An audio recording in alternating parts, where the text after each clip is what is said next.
Gente, eu gostaria de compartilhar com você mais uma de nossas histórias, né, que as pessoas às vezes nos enviam. E uma história me chamou muita atenção de um mestre que estava discipulando um rapaz.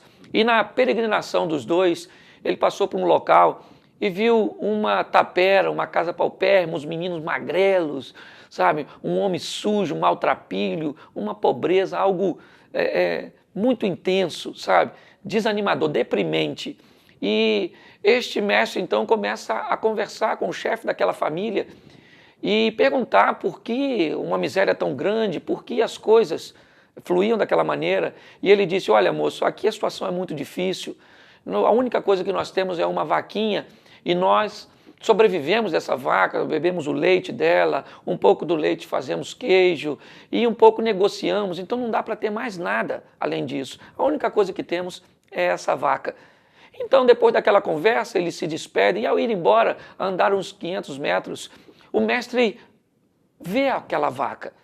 Ele conseguiu ver e identificar aquela vaca daquele homem e ele diz a seu discípulo, né, vendo que próximo tinha um precipício, ele diz ao seu discípulo: empurra essa vaquinha.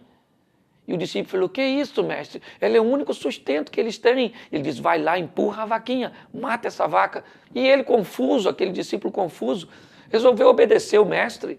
E foi lá, empurrou a vaca, e assim que ele empurrou, o mestre disse: agora vamos correr. E fugiram os dois.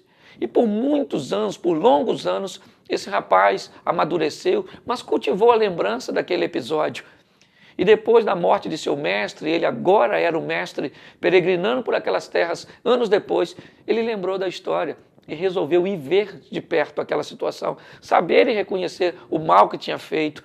E quando ele chega, no lugar daquela tapera havia uma mansão. Garotos agora crescidos, bem formados, certo? Um homem bem aparentado. E ele lembrou-se que era o mesmo homem, não se tratava de outra família. E ele então começou a conversar com aquele homem. E o homem disse: olha, eu lembro de sua vinda aqui há tantos anos atrás, mas só que naquele dia algo aconteceu, algo muito desafiador para nós. Sabe, assim que vocês saíram, um acidente aconteceu. A nossa vaquinha escorregou e caiu no precipício.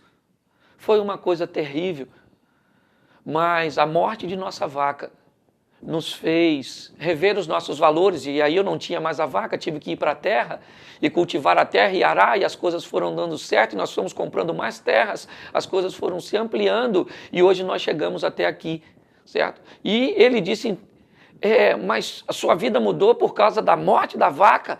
Ele disse: certamente, se não fosse aquela vaca ter morrido, nós estávamos naquela vida até hoje. Talvez para a sua vida mudar, uma vaca tem que morrer, algo tem que morrer, algo que deixa você, mesmo que seja numa condição boa, mas que te deixe estagnado. E o bom pode afastar você do espetacular. Deus quer que você viva coisas grandes com Ele, que Deus te abençoe. Mate aquilo que precisa hoje ser morto e viva com Deus uma grande história. Que Deus te abençoe, graça e paz.